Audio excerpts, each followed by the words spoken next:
ഇതാണ് നമ്മൾ പുതിയതായിട്ട് ചെയ്ത 5.1 ഹോം തിയേറ്റർ. സബ്വൂഫറും അതുപോലെ ആംപ്ലിഫയറൊക്കെ ഒറ്റ കേസിലായിട്ടാണ് നമ്മൾ ചെയ്തിട്ടുള്ളത്. പണ്ട് നമ്മൾ 2.1 സിസ്റ്റം ചെയ്തിരുന്നു. സെയിം അതുപോലെ തന്നെ ഏകദേശം ചെയ്തൊരു സിസ്റ്റമാണ് ഇതും.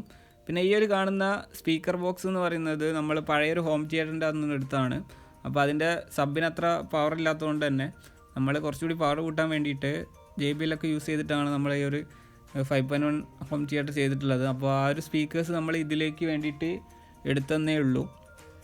പിന്നെ നേരത്തെ പറഞ്ഞ പോലെ യൂസ് ചെയ്തിരിക്കുന്നത് JBLൻ്റെ 1300 വാട്ട്സ് പീക്ക് തരുന്ന സബ്വൂഫറാണ്. ഏകദേശം 300 വാട്ട്സ് RMS ഈ ഒരു സബ്വൂഫറിന് തരാൻ കഴിയുന്നുണ്ട്. അതുകൊണ്ട് തന്നെ നല്ലൊരു പെർഫോമൻസ് ഈ ഒരു വൂഫറിന് നമുക്ക് കിട്ടുന്നുണ്ട്.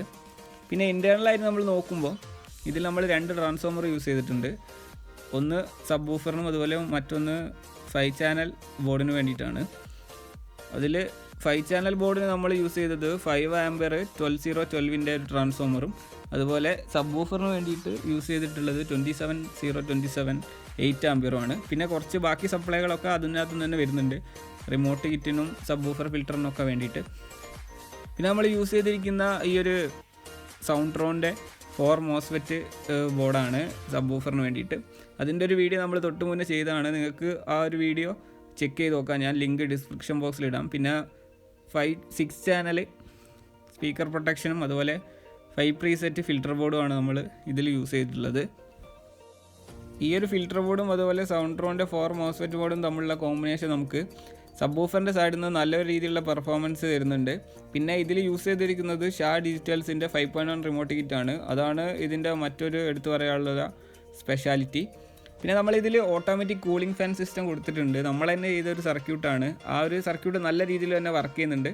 ആ ഒരു സർക്യൂട്ടിൻ്റെ ഡീറ്റെയിൽസും കാര്യങ്ങളൊക്കെ നമ്മൾ തൊട്ട് മുന്നേ ഒരു വീഡിയോ ചെയ്തിട്ടുണ്ട്. നിങ്ങൾക്ക് ആ കാര്യങ്ങളൊക്കെ അറിയാൻ വേണ്ടിയിട്ട് ആ ഒരു വീഡിയോ പോയി നോക്കുന്നത് നല്ലതായിരിക്കും. ആ ഒരു ഇതിൽ നമ്മളൊരു .PCBയിലാണ് ആ ഒരു സർക്യൂട്ടും കാര്യങ്ങളൊക്കെ ചെയ്തിട്ടുള്ളത്. നമുക്ക് നോക്കിയാൽ മനസ്സിലാവുമെന്ന് വിചാരിക്കുന്നു. ആ ഒരു ഹീറ്റ് സിങ്കുമിൽ നമ്മൾ ആ ഒരു തെർമിസ്റ്റർ സ്ക്രൂ ചെയ്ത് വെച്ചിട്ടുണ്ട്. അതുകൊണ്ട് തന്നെ ആ തെർമിസ്റ്റർ അതിനനുസരിച്ചിട്ട് ഹീറ്റ് സെൻസ് ചെയ്തിട്ട് ഓട്ടോമാറ്റിക്കലി ആ ഒരു ഫാനിനെ കൺട്രോൾ ചെയ്യുന്നതായിരിക്കും.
ബാക്ക് പാനലിൽ 3 സെപ്പറേറ്റ് ഓക്സിലറി ഇൻപുട്ട് ഉണ്ട്. പിന്നെ ഒരു 5.1 ഇൻപുട്ടും സ്പീക്കർ കണക്ഷന് വേണ്ടിയിട്ട് നമ്മൾ RC സോക്കറ്റുകളാണ് യൂസ് ചെയ്തിട്ടുള്ളത്.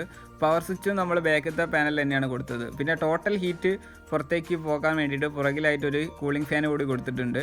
അത് നമ്മൾ 100 ഓമിൻ്റെ 2 വാട്ടിൻ്റെ റെസിസ്റ്റർ ഉപയോഗിച്ചിട്ട് അതിൻ്റെ സ്പീഡ് കൺട്രോൾ ചെയ്തിട്ടാണ് കണക്ട് ചെയ്തിട്ടുള്ളത്. അതുകൊണ്ട് തന്നെ ആ ഫാൻ തിരിയുന്ന നോയ്സ് അല്ലെങ്കിൽ ആ ഒരു സൗണ്ട് പുറത്തേക്ക് കേൾക്കില്ല, കംപ്ലീറ്റ് സൈലൻ്റ് ആയിരിക്കും. ഫ്രണ്ട് പാനൽ നമ്മൾ അക്രിലിക് ഷീറ്റ് യൂസ് ചെയ്തിട്ട് ഡബിൾ സൈഡ് ടൈപ്പിലാണ് ചെയ്തിട്ടുള്ളത്. USB പാനലിൻ്റെ ഡിസ്പ്ലേ, പിന്നെ നമ്മൾ ആ ഒരു LCD ഡിസ്പ്ലേ ഒക്കെ പവർ ഓൺ ചെയ്യുന്ന ടൈമിലേ കാണൂ.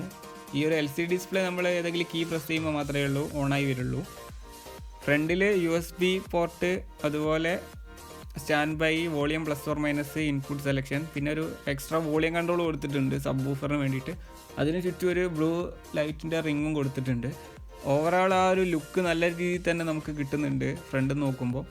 സബ്വൂഫറിന് ഒരു നെറ്റ് കൂടി കൊടുത്തതിനെ കൊണ്ട് നല്ലൊരു ഫിനിഷിങ് കാര്യങ്ങളൊക്കെ ഉണ്ട്. പിന്നെ ഇതിൽ യൂസ് ചെയ്ത ഒരു സബ്വൂഫർ ബോക്സ് എന്ന് പറയുന്നത് പണ്ട് നമ്മൾ വീഡിയോ ചെയ്ത സെയിം ബോക്സാണ്.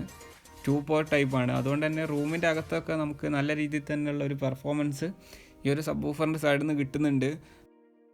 ഇത്രയും കാര്യങ്ങളാണ് ഇന്നത്തെ വീഡിയോയിൽ നിങ്ങളായിട്ട് ഷെയർ ചെയ്യാനുള്ളത്. നിങ്ങൾക്ക് വീഡിയോ ഇൻട്രസ്റ്റിംഗ് ആയിട്ടുണ്ടെങ്കിൽ തീർച്ചയായിട്ടും ലൈക്ക് ചെയ്യുക. അതുപോലെ എന്തെങ്കിലും ഡൗട്ടും കാര്യങ്ങളൊക്കെ ഉണ്ടെങ്കിൽ തീർച്ചയായിട്ടും കമൻറ്റ് ചെയ്യുക.